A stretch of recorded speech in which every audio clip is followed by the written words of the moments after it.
welcome everybody. This is Heather Riggs with the New England Museum Association. I'm here in Massachusetts on a little bit of a rainy day, but I know we desperately need the rain, so I'm not going to complain too much. But it is raining and gross out. So I just want to welcome everybody to our October Lunch with NEMA with Donna Harris. She is from Heritage Consulting, and she wrote an awesome book, and then she went and updated that awesome book. So she agreed today to actually do a Q&A with us and to discuss the new solutions for house museums, which is going to be great to see it come out. And then I will be including in the chat feature some links so you can actually get a discount to purchase the book.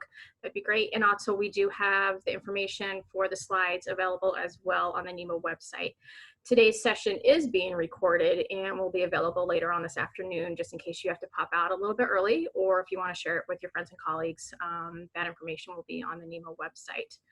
So if you guys do have any questions, there is a Q&A feature, so go ahead and type them in there when you think about them, and then we will have a Q&A option at the end of Donna's presentation. So just type them in there, and then I will share the information with her. So Donna, I'm going to turn it over to you. Thanks so much. I'm delighted to be here, and thank you for allowing me to speak about the second edition of my book, New Solutions for House Museums. Some of you read this book in graduate school, or maybe for other reasons, but when it came out in 2007, some historic, the house museum field was really in the midst of an important and long-standing conversation about historic house museum sustainability. I was delighted to be part of the second KICUT conference, which was held to address the plight of historic house museums and to discuss this research with that distinguished group. The book had just been published then. When the book was published in 2007, it was controversial in certain circles because it had provided case studies about historic sites in the United States and Canada that had found alternative uses or users for historic sites that were no longer viable as history museums. The information about alternative uses and users was new then in 2007. Of the 14 case studies in the first edition, half of them managed to retain a historic house museum use. In all these cases, something changed though. The ownership changed through mergers, or a new co-stewardship agreement was created, a study house was started, and new users for these unsustainable historic sites were created through long and short-term leases, or new owners through sales to other nonprofit stewardship organizations with perpetual easements to assure the landmark's preservation forever. The American Association for State and Local History, the publisher of both editions with Rowman and Littlefield, wanted an update of the book because it was the bestseller in their catalog. I had no idea. I no idea whatsoever that it was the bestseller. Like 12 years ago, AASLH continues to have concerns about the financial stability of historic sites across the nation. When this book was first published in 2007, just as the Great Recession was starting, that would wreak havoc on all aspects of our economy. Here again, I'm publishing a book in the midst of a worldwide pandemic, which is having a profound effect on historic sites struggling to survive without visitors for months on end, or a limited number of visitors now that we can visit when state government permits these non-essential businesses to open again. What I hope now, as I did in 2007, is that for historic sites that are troubled, that they can see the future through one of these 18 case studies in the new book, and to have the courage to act to ensure that the landmark is preserved, even if it can no longer function as a historic house museum. AASLH suggested that I go back and interview all of the case study properties to understand whether these new uses or users had worked out or not, and if there were any clues about which made a specific historic site sustainable given the new use or user. They also wanted me to expand the number of case studies to include historic sites that had highlighted diverse histories in our nation's past. So the second edition has 100 more pages, 17 case studies, 7 of them are new, and a rewritten legal and ethical chapter, which is a great interview with Tom Mays, who's the general counsel of the National Trust for Historic Preservation. And there's also a new chapter with advice about the roles and responsibilities for historic house museum boards. What I'd like to do for the time I have with you today is to talk about my research, especially the new uses and users that did well over the last 12 years, to reinforce several of these solutions that I mentioned in the book. And some of these retain a historic house museum use, but some of them don't. I'll also talk about some mixed results and one failure. It was bad enough that we could not come to an couldn't agree on a case study, so that made everybody happy. So it doesn't appear in the second edition. But I'd like to talk first about some real successes. Study houses were pioneered by the Society of the Preservation of New England Antiquities in the 1970s as a way for that organization to cope with more than 70 historic houses that the society owned at the time. This use, a study house use, retains a historic house museum, but greatly limits public visitation. They reviewed their inventory in the late 1970s and decided to sell some of their properties with covenants, easements, lease others, and then to convert some of the oldest properties that they owned, meaning properties from the 17th century, all wooden buildings, acquired because of their ancient history, into study houses. These properties were restored and opened to the public to showcase the architectural fabric and interior features of these buildings. This use has worked really well for historic New England for the last 50 years. Historic New England now uses 11 of these properties as study houses. They remain in the inventory of historic New England and are scattered throughout the New England states. These study houses are open for a limited number of days each year, in some cases only 3 days per year, but you can always call them to make an appointment to see them. And they are open, they're happy to open them for you, your second grade class, or any other group. These properties are very well maintained and their grounds are impeccable. The lesson learned here, however, is that some local governments have sought to remove the local property tax exemption from these museum properties. Historic New England has had to convince these local governments that even though these buildings are not open very often, except by appointment and the dates listed on their website, that these properties really are a community benefit worthy of the property tax exemption. So the lesson learned here is keep in touch with your local government, especially the property tax assessor. The 1800 house is a small sawed box of a building in the midst of a residential neighborhood in Nantucket Island, and has been used as it was used as a traditional house museum for about 30 years, until about 1997, when the property had deteriorated to the point where it just couldn't permit public access anymore. So the property was closed and the furniture removed into storage. In 2000, during a strategic planning exercise, the Nantucket Historical Association was identifying which of its 25 properties fit within its new interpretive plan. The 1800 house was highlighted as non-essential to the plan. In that case, the Historical Association had an excess property with no clear use. It also needed hundreds of thousands of dollars worth of restoration work. But the staff saw an opportunity to establish a new use and convert it into a lifelong learning center for teaching about Nantucket Island arts and crafts, things like Sailor Valentine, scrimshaw, tatting, and tinsmithing. They chose to reprogramming the site for a use that was mission-based. A new funding program had just been introduced into the community that year called the Community Preservation Act, which increased the real estate transfer tax. These funds would be set aside for grants for affordable housing, historic preservation, and open space preservation. An application was made for the first round of grants for about a third of the cost for rehabilitation of the interior and exterior spaces, which would be used as workshop spaces. So they needed portable tables, movable chairs, a small catering kitchen, Wi-Fi, and handicapped restrooms. The NHA successfully tapped this source for $337,000 for the restoration of the 1800 house. An additional $150,000 came from contributions to the endowment specifically for this building, and another $150,000 came from another source. These funds also matched the $250,000 that the board had contributed via their endowment fundraising. This use has been highly successful for them over the last 12 years.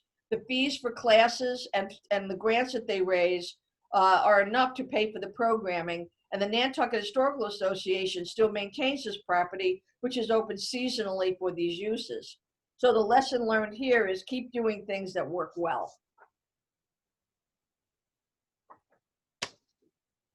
The restoration of the historic Adams House in Deadwood, South Dakota in 1989 was funded with gambling revenue permitted by the state in this old gambling mining town. This property, like the Adams Museum in downtown, is owned by the city, but has a nonprofit partner that owns and manages the extensive original collection in this historic house. This arrangement, where one entity owns and the other manages the collection, is often called a co-stewardship agreement. They're not new, but you can call them public-private partnerships if you like. But this, in this case, a very wise mayor, Adams, in the 1930s, saw that having two entities, a city government and a local nonprofit charity, joined together to manage a museum property, the Adams Museum, would bring the strengths of both to assure long-term, high-quality care of both the building and its collection. The same co-stewardship model was used for the historic Adams House. The city owns the building, and the historic Adams House owns the collection and manages the site. This has been a very useful partnership over almost 40 years in Deadwood, with each entity responsible for paying half of the cost of about a $650,000 budget to operate and maintain this building. And like many other successful ventures, the historic Adams House staff was tapped to help when a large, notable collection was donated to the town and a public archive created in 2006 for the Home Stake Mining Company collection. Another museum was completed in town in 2010 called the Days of 76 Museum, and the Historic House Museum staff at the Adams House, was asked to help them develop its operation and initial programming. When the Historic Adams House began work on a new strategic plan in 2012, their consultant identified immediately that an umbrella organization to coordinate staff and marketing for the 4 museums and archives in town would be the best option for the future for everybody. But others had to be convinced. It took about a year. But Deadwood History was formed in January of 2013. They still use the same co-stewardship model where the town owns the buildings, including the 4 museums, but there's a separate nonprofit that manages the collections and runs the visitor attractions. Deadwood History, the umbrella organization, now has a budget of $1.1 million, up from about 636 when it just managed the Adams House. Staff for all 4 museums is hired too. There's 11 full-time and 13 seasonal staff. The budget still gets a large gambling component, but admission and event tickets are a crucial part of their revenue stream. So the lesson they learned here is that sometimes you have to go bigger in order to make a real difference for historic properties. This was a disused and deteriorating historic building owned by the City Park Agency, Philadelphia, Fairmount Park, and it needed a new use that would bring along with it funding for rehabilitation through a long-term lease. In the 70s, the Fairmount Park Commission managing the Bathy House, that's what it's called, and other historic properties throughout the park, but many were deteriorated and needed new uses, else they continued to deteriorate. The city charter of Philadelphia prevented the city from offering leases on buildings that it owned for anything more than a 4-year term of the people elected in office at the time. So that's not long enough for anyone willing to invest in a long-term commercial lease to bring these buildings up to code. And residential uses were not permitted on these properties. But when a new mayor took office, he pushed to have the city charter changed to permit the city, acting through its economic development arm, to enter into 40-year leases, which permitted leaseholders to finance rehab through investment tax credit for rehabilitation. So over the last 25 years, the Fairmount Park Historic Preservation Trust has basically been a broker to match deteriorated park properties like this one with leaseholders. They're going to find tenants willing to invest in these buildings, working with them sometimes for years to see the property open with a new commercial use. In the case of the Bathy House here, the building was reimagined for use as a year-round cafe with a large addition in the rear. It also has public restrooms, which were essential for this part of the park, adjacent to the residential neighborhood of East Falls. The lesson they learned here is that none of this rehabilitation comes cheap, however. The cost for rehab in 2010, when this was completed, was over $700,000. And it came from a wide variety of sources, 9 funding sources, some grants and some loans. But it took 3 years to see this building rehabilitated. But the Trolley Car Cafe has been very well regarded and is really a neighborhood hangout. Another solution uses the long-term lease or resident or historic curatorship programs. Over the last 25 years, the Massachusetts Historic Curatorship Program has leased out 25 buildings to nonprofits, for-profits, and individuals who all have spent literally hundreds of thousands of dollars on a restoration of historic properties that they don't own in return for 25 to 60-year leases. In this case, the state government agency, Department of Conservation and Recreation, prepares a request for proposals to alert potential bidders about these properties through a procurement process. Most of the buildings offered are in isolated locations in state parks and preserves and state forests. The state must also identify which specific properties and place them on a list, which is then approved by the state legislator. The RFP includes an extensive cost estimate, plans, and documents prepared by another agency that details the cost for rehabilitation of each building to bring it up to code. This chapter is really invaluable for any potential bidder to understand what activities they could likely take on if they were handy, if they had like handyman skills or maybe slightly more than that, and what must be completed by licensed professionals. So in Massachusetts, plumbing and electricity have to be handled by licensed electricians and plumbers. But bidders submit their proposal, which are reviewed by an agency task force. Sometimes they have to rebid a property a few times to find a taker. And all of these historic buildings and rehab must meet the Secretary of Interior standards. The Massachusetts Historic Curatorship Program inspects the buildings at least annually, and they're keen to make sure that the curator is keeping up with their restoration agreement. The curator can't move into the building until it receives a preliminary certificate of occupancy, which means that the lessee must fully understand what systems need to be repaired or replaced immediately upon signing their lease. The staff also will counsel a potential bidder about what issues must be addressed first.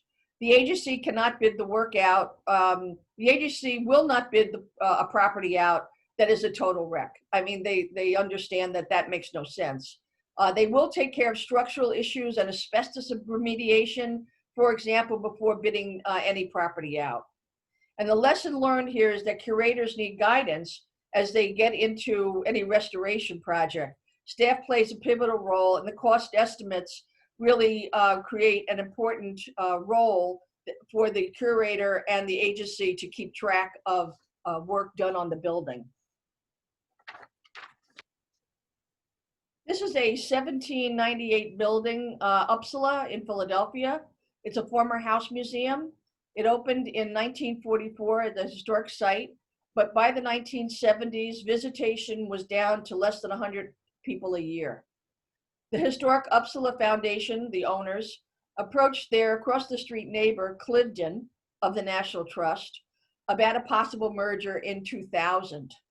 After years of talk, Cliveden agreed to acquire the buildings and its collection in 2005, so it took 5 years.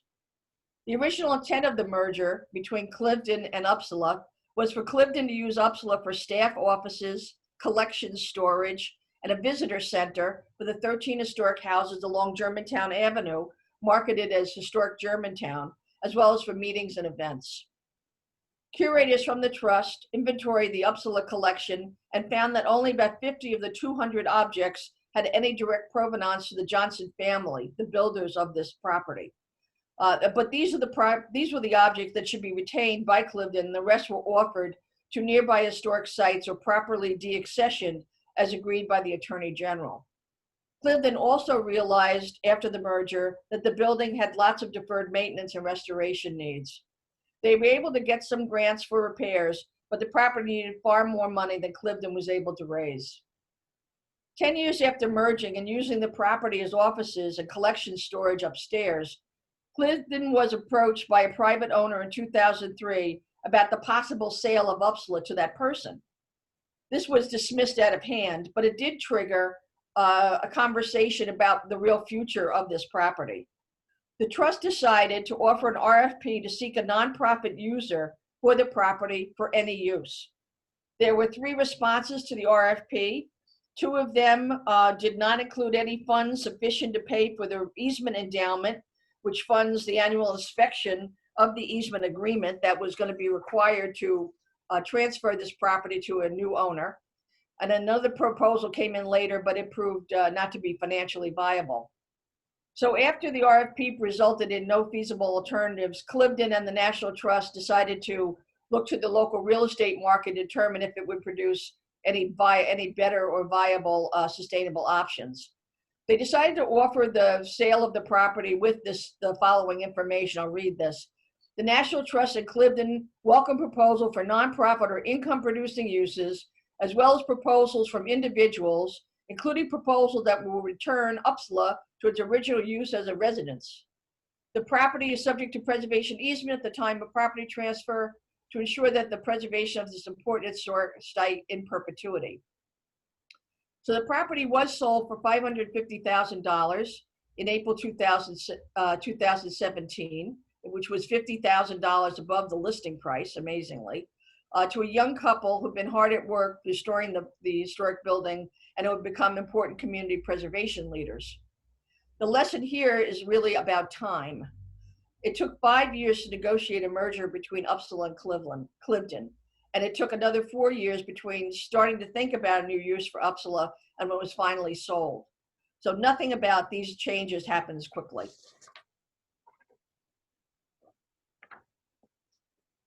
My research for the second edition did uncover a few case studies that had mixed results, and I wanted to talk about 2 of them with you. For the Heritage Branch in British Columbia, in 2000, this provincial agency, which is the equivalent of the State Historic Preservation Office in the United States, was forced by local government to devolve the use of all of 30 of its historic sites to new users for seasonal and year-round use as historic sites using a 15-year park use permit, which is a type of lease. The agency staff that was charged with this responsibility did a remarkable job, I think, through a complicated public procurement process to find new users. They found individuals, nonprofits, Indian tribes, and local governments to take over these buildings for seasonal use as tourist attractions. They would retain the same use. Of the 30 sites, 10 were archaeological, but the other 20 sites were turned over to new users between 2000 and 2002. A few did not work right away, and the staff was able to rebid them out and found other users. The Emily Carr house, which is the one shown here in Victoria, British Columbia, was leased to the person who had worked there as the lead staff member, as a curator. She and her husband lived upstairs in the second floor apartment. The first floor was a series of traditional historic house museum displays with furnishings owned by Emily Carr, who was an impressionist painter, writer, and advocate in the 19th and early 20th century.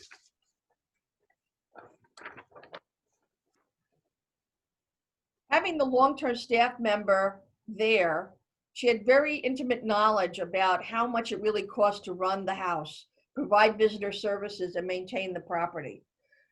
You know, and so when this decision was made to devolve this to find a lease user, she submitted a proposal and has been the 15-year license holder for the last 15 years, and she's on her second go round with them, second 15-year license holder. But quickly they realized during that first 15-year term that the money from ticket sales and events was just not enough to pay all the costs to maintain and run this as a seasonal historic site. The Emily Carr House, like 8 of the 30 properties, really needed an annual grant from the provincial government. They were able to press the Heritage Branch to make annual grants to them. And in this case, the Emily Carr House gets about $80,000 a year as a subsidy from provincial government. There were other historic sites that needed significant, very, very large annual subsidies, particularly the largest properties like this one, in Barkerville, which is in Barkerville town, which is a gold rush village located further north in the province.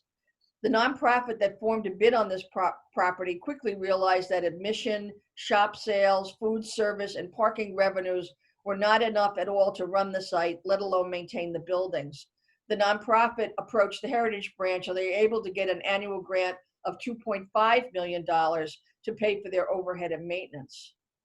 But over the last 10 years, of these 8 provincial historic sites that have been getting these subsidies have also received funds to address deferred maintenance. And they've gotten a total of $30 million from the provincial government. They're now, all of these buildings are in the basically cyclical maintenance phase. They just need paint and gutter clearing every year, so that the provincial government has understood that they must continue to invest in these historic sites that they own, that they're leasing for just 15 years. The lesson here is that the agency, the Heritage Branch, really understands that its obligation to fund and maintain these larger properties, which they still own, but have a lease on. They've made a substantial investment of $30 million in the last 10 years, and that's the only thing really that has assured the preservation of these historic sites. Okay, so this is the case study that just didn't work. It's unfortunate because this was a resident curator who had leased this very large, it's actually, building has got 3 stages to it, it's 10,000 square foot, on parkland. It's owned by a county. The county was aware of how much money that would be needed to restore this building at the start of their RFP process to find a curator to take it over. Unlike the historic curatorship program in Massachusetts, in this case, the county had a broad understanding of the restoration costs because of a facilities report that undertaken a few years earlier by an outside engineering firm. The report, which looked at every property owned by the county park system, had identified that this building needed over $1 million worth of work to bring it up to code. For some reason, they referenced that sum in the request for proposal, but the agency relied on the bidder and the potential historic curator to identify the restoration costs and to then propose the timing for restoration and how they would finance the work. This project began with the best of intentions for both the agency and the resident curator. I'm not able to share the details here, but all about the past 12 years, but the property really remains at risk today. So that's a disappointment. But what I did learn from talking to these historic sites, particularly the 3 sites that I was able to identify that are sharing diverse stories about their properties, was that to be a sustainable historic site, these 2 properties really needed 2 things: having diverse revenue streams and engaging partners who may own or may not own or manage aspects of the historic site. Here's the Alice Paul Institute. They own the birthplace of the suffragist and author of the Equal Rights Amendment, Alice Stokes Paul. This property, a farmhouse, was Paul's birthplace in 1885. Paul lived here until college, and it remained a home on 6 acres as the farmland surrounded it was subdivided over the years. A group of feminists decided to purchase Paul's birthplace to save it in 1989 when the last owners decided to sell. The new nonprofit had very specific insights about the use of this building. The Alice Paul Institute board deliberately chose not to collect furniture or other ephemera about Paul to display in the house. Instead, the board president, Barbara Irvine, and her fledgling board decided to do something different. This is what Barbara said: "We'll return the exterior to the way it looked when Alice Paul lived here, and we'll use period paint colors and wall coverings on the interior. But this will not be a museum. It's got to be a living, breathing place, perpetuating the things that Alice stood for." The board purchased the property for $465,000. During the summer of 1989, Irvine and the API board led a breathless effort to raise money towards the purchase, but managed to raise only about $50,000. They took out a mortgage with a consortium of banks, and they began to make monthly mortgage payments, which took 20 years to pay off.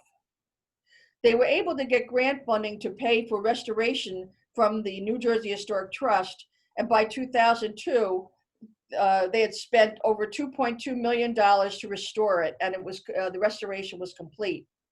They decided the programming should be as a leadership center for women and girls, and they began that programming in 1980, long before the building was even remotely restored.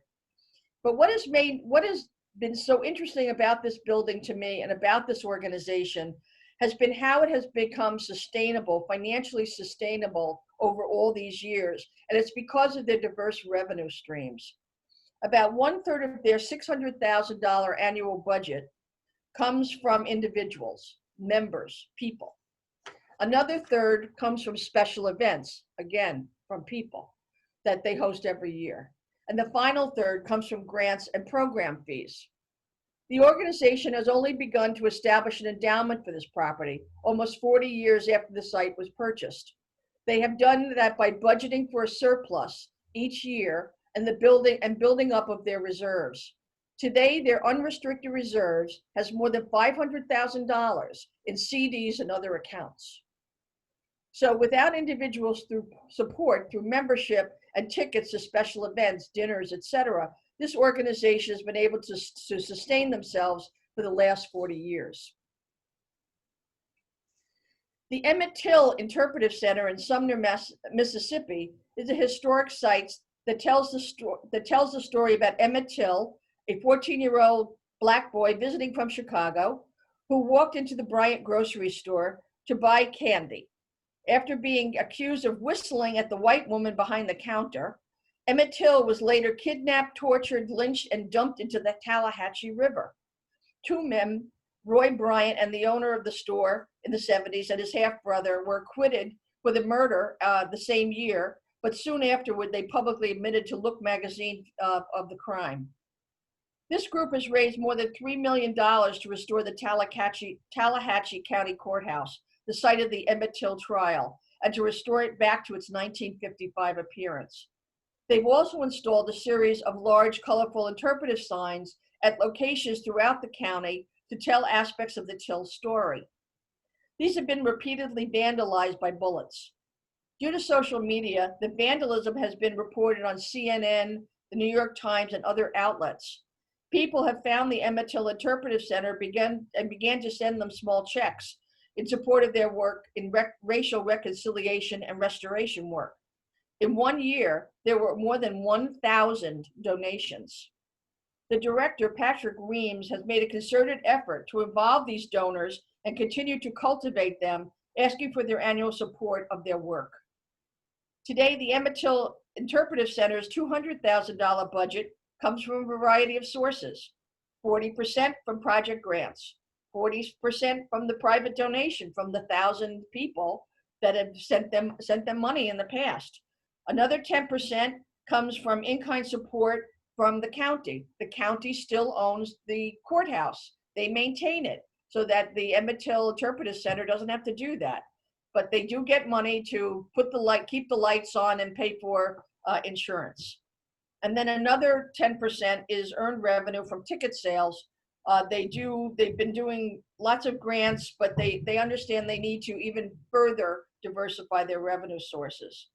The gentleman that runs the Emmett Till Interpretive Center now, Ben Salisbury, gives interpretive tours there, sometimes between 50 and 100 each week. During the week, they charge $5 for a tour, and this is enough to pay his salary. So this site too relies heavily on individual giving and getting donors to know and understand what their, to support their mission, and giving them small checks in support of their the broad mission and what they hope to do with the future of this site. So this source is critical for their operating budget as they have built their organization, this one over just the last 10 years. And finally, I want to talk about the historic site, CooperMalara Adobe in Monterey, California. And for them, they've managed to develop partnerships like the Emmett TillInterpretive Center, where one entity owns the building and then another one manages the property and collects revenue from ticket sales, etc. So this site has been owned by the National Trust since 1952. And it was restored and managed through a lease with the California State Park System. They had two 20-year leases with the California State Park System, and then the park agency notified them during the recession that they could no longer maintain this building. So, and at the time, the site needed restoration as the barns had sustained substantial damage to the famous earthquake.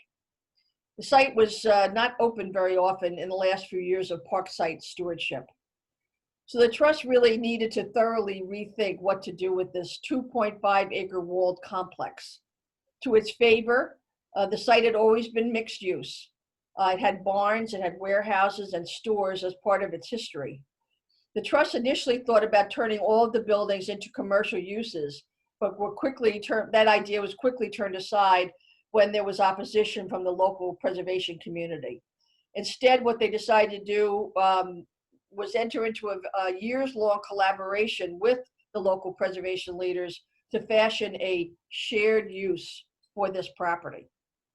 The trust would continue to own and manage the two historic sites on the property, the Cooper and the Diaz Adobes, but the other properties, the event center at the barn, the bakery cafe, and the restaurant would be leased out to for-profit entities whose rent and portion of their profits would be used for maintenance of the shared facilities, such as the restrooms, the gardens, and cleaning.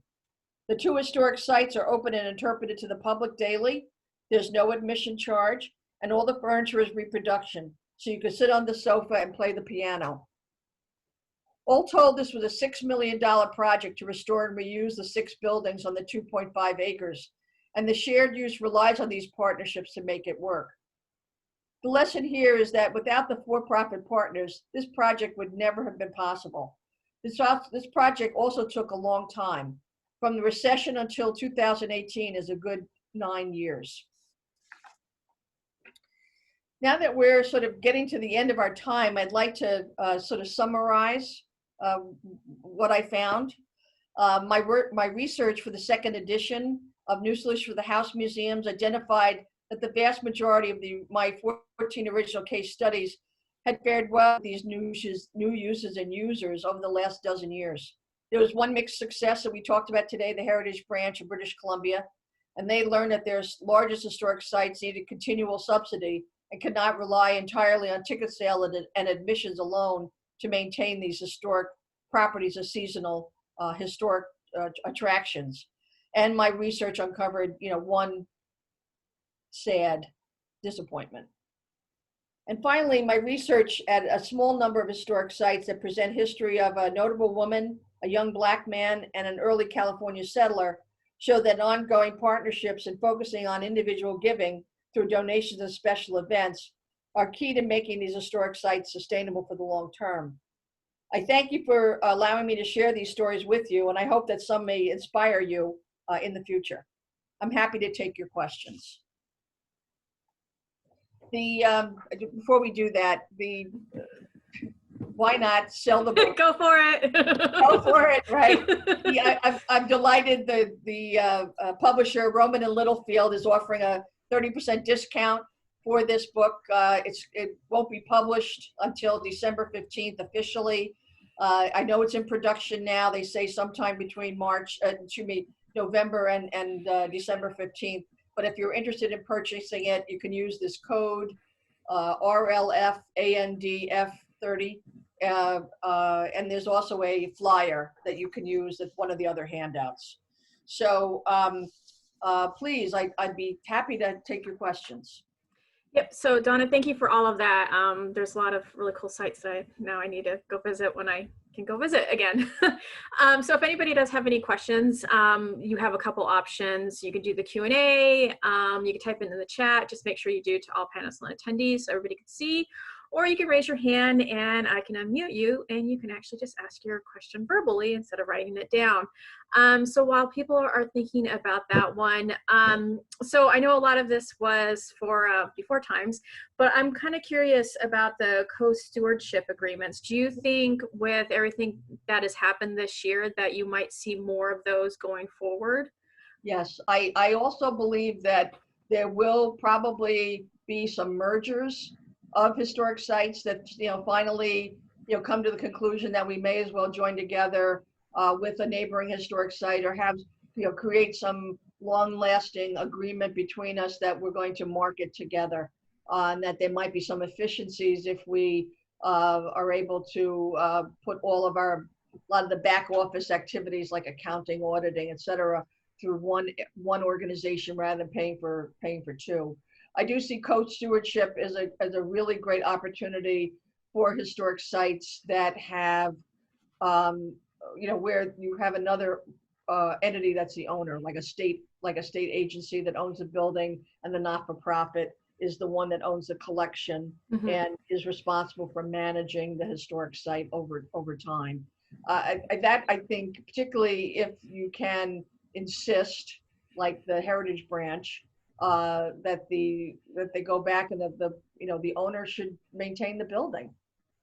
So they were able to get them to make substantial investments over time into buildings that they own, but yet they had leased out for 15 years to private people to manage as tourist attractions. So I do think it's a great opportunity. Yeah, and I think it is definitely pooling the resources, which is great. And I know there's a lot of other organizations, especially here in Massachusetts, that have started to merge together. And we're seeing that already. Well, we were seeing that in the last few years. So David was wondering, have you visited the Mountain, Lenox, Massachusetts? I have. I think it's a wonderful site. I understand. I was read with great interest all the controversy, 10 years ago, maybe later than that. And I think the reason why it wasn't included in the first edition was because it wasn't resolved by that point. So that's the reason why I didn't pursue that. I mean, so much of what my initial research was funded with a mid-career fellowship from the James Marston Fitch Charitable Foundation. I got that in 2003. So I was doing this research in 2004 and 2005. So I've been to there. I'd like to go again when we can all get back. Their grounds are open. I do know that. So we do have another question. Do you have an example of a house that has gone to private ownership, either as a residence or other use, where the new owner regularly opens the house to the public? Okay, that is an interesting idea. The agreement of sale is only as much as what the two parties can agree to. In the case of Upsala, the sale required that they just open the grounds, which is basically the front yard, in front of that building every year for the annual Battle of Germantown, which is held in October every year. So in that case, there is just that, this horde of, I was there last year. It was like, 10,000 people in your front yard. That's a lot. Another one of the case studies that I have in there about Elfrid's Alley in Philadelphia, they had acquired buildings from the 60s and 70s even to save them from demolition. And when they finally came to the point where they just didn't want to be landlords anymore, they decided to sell the properties in the mid 80s with easements. And they did not require that they be open for open a specific number of days per year in the sales agreement. However, it's a small street. There's only 28 buildings on the entire street. They do a variety of public programming throughout the year, and they know, the Elfrid's Alley Association knows everybody on that street intimately. So they do a good job in getting some of the three properties that have easements on them to open them occasionally for events, etc. trying to remember, we had a workshop this summer with the Pawtucket Historical Society, and they were talking about one of the houses that they sold, and I'm trying to remember if the new owners opened it up for tours or not. I know there's a couple people on the webinar today that actually attended that workshop, so maybe they might be able to pop in on that one on the chat there. Usually the easement agreement will Yeah. specify the number of days. Usually it's a very modest number, 2, 3, seasonal, and they have to be announced publicly, in the paper. That would be the appropriate way to do it. That the building is open for private visits. Yeah, we also have Ken Torino listening in today. So he also mentioned that several historic New England easement properties have had requirements that the building open for a number of times of year. So I know Historic New England definitely has quite a bit of Yes. the type of partnerships that you were talking about today in their portfolio. So Ken also asked the tough question here. Do you have any thoughts on how the sites will fare with COVID? Oh, I am very, very worried. I am very, very worried. This is, what was so interesting, and we brought it up a couple of times in my interview with Tom Mays, is that, when this book was published in 2007, I expected that there would be a lot, I don't know how many, a lot of historic sites that would, respond to the to the recession, and think of mergers, think of any of these possibilities. But the reality is that most of these historic sites have tiny budgets, like $10,000 or $15,000, and they're able to hold on, by their fingertips, and bless their hearts. They're the ones that are saving the patrimony for neighborhoods throughout the country. Now, I don't know what's going to happen this time, because we've been forced to be closed for so long, for months on end, and then when you can open, you can only have 25% visitors, depending on what your governor says. So I just think that this is going to strike really at the heart of many historic sites, and I actually expect maybe this time there will be more emphasis on mergers, changes, leases, or what have you. And that it was just sort of circumstance that, I was finished with the book. I submitted it in November last year. And then, the publisher was closed for 6 months because of COVID. And so now it's going to be published in December. So it just comes at an opportune moment. I understand. I'm working on the salary survey, so so I understand that whole aspect of that part of it.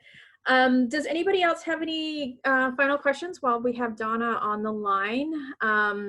Okay, so Gina did answer Laura's question. There was a example in Newport with Vernon House that was privately owned for almost 50 years, but the easement required the owner to regularly open the first floor to scheduled tours.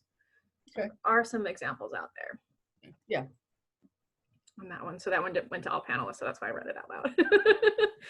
But on that one, I think you've covered a lot, and I'm really hoping that, when things kind of get to a new normal, that we could kind of, that's a later paper, that we could kind of revisit some of the stuff that you talked about to see how things are faring once people are able to visit. Because I know a lot of the historic homes and historical societies around New England just decided to keep closed the entire year. And I know we're going into the winter phase. Yes. On that one where they normally close. Yeah, we're finding in Philadelphia that the larger sites have opened. Mm-hmm. Plenty of the ones that are run entirely by volunteers, they've not decided to reopen because their volunteers just are not in a position, generally older people like me, or might be immunocompromised or whatever. They just do not want to have those concerns about dealing with the public. So I think we're all waiting for a vaccine. Yep. So we do have a question from Amy. What is the best way to approach town governments about instituting historic preservation tax credits for private residences? Okay. That one's heavy. Funny, I did a study about that, though. I think what is it now? There are 39 states in the country, none in the West, that have state tax credits for rehabilitation of commercial buildings. But there are only 23 states that have tax credits for residential buildings. And they're all over the country, primarily in the East Coast, some in the Southwest, it should be Southeast, none in the West. It's a hard nut, you know. I mean, this is state legislation, and you really need a coalition of municipalities that are advocating for this kind of tax incentive to really make a difference. And so I'm always surprised to find which states have them. Like, there's quite a few in the South that I didn't expect. But yeah, those programs really are only as good as the amount of money that the state treasury is willing to forego, because otherwise they would have taken that money as tax revenue. So it's, in most cases, they're very modest incentives. You know, it's 20%, you know, and it's usually as a cap about how much money the state will permit you to have as an incentive. So I just think that's a really great lobbying effort, particularly for a statewide preservation organization that wants to advocate for historic properties. And I believe Preserve Rhode Island works quite a bit with this one too. So I would definitely check that organization out as well. So Cantorino makes a good point on something that I was also thinking about. Is he says, I expect the smaller sites used to operating with little funding will fare well, even if they don't open for a year or two. I was talking to someone a while ago, several years ago, from a small historical society, and she mentioned that they can always hibernate for a little while and then open back up again when that's a wonderful term. That's, I think, what is happening with most of them. They're hibernating. You know, as long as the roof is tight and that they, you know, clean the gutters, you know, once a year, they can exist for quite a long time. Yeah, the Commonwealth magazine actually just had an article about some of the Stork houses around the area. I'm sure Scarlett will have the link in 2 minutes for me in the chat feature. So I've definitely checked that one out. It was a pretty interesting article that they interviewed a couple of the places here in Massachusetts about their houses and keeping them open versus closed and stuff. So any final things? So we had it there. See, Scarlett already has it. I like having her as my backup. And she did provide the link in the chat feature for the handouts for today. So there's a flyer for Donna's book when it comes out for the 30% discount, along with the PowerPoint presentation as a PDF to download on that one. So I think for good, we might wrap up. Yes, I will mention conference. If we want to wrap up, I want to thank Donna for sharing all of this information and all the new stuff that you've learned through the second edition. It sounds like a great book, and I'm looking forward to getting a copy for the NEMA office. I also want to encourage everybody to attend the NEMA conference coming up in November. It is a week long, but you will be having access to the recordings for 3 months. And due to overwhelming support from our sponsorships, we have decided to keep our early bird registration open until November 6th. That is also the last day to register. So if you haven't registered, I would encourage you to go and take a look at the programming. It's going to be a great program and lots of, it's virtual, but you know, we're all coming together in the virtual sphere. So until we can see each other again, Donna, do you have any final words do you want to say? Well, I'm just, thanks again for having me. And I hope that some of this will inspire you. I'm happy to chat with anybody on the phone. Here's my contact information. It's on all of the other, it's on the handouts. So please feel free to call me, email, whatever. Text. Thanks, Donna. All right, we'll say goodbye. See you guys. Bye. Thank you.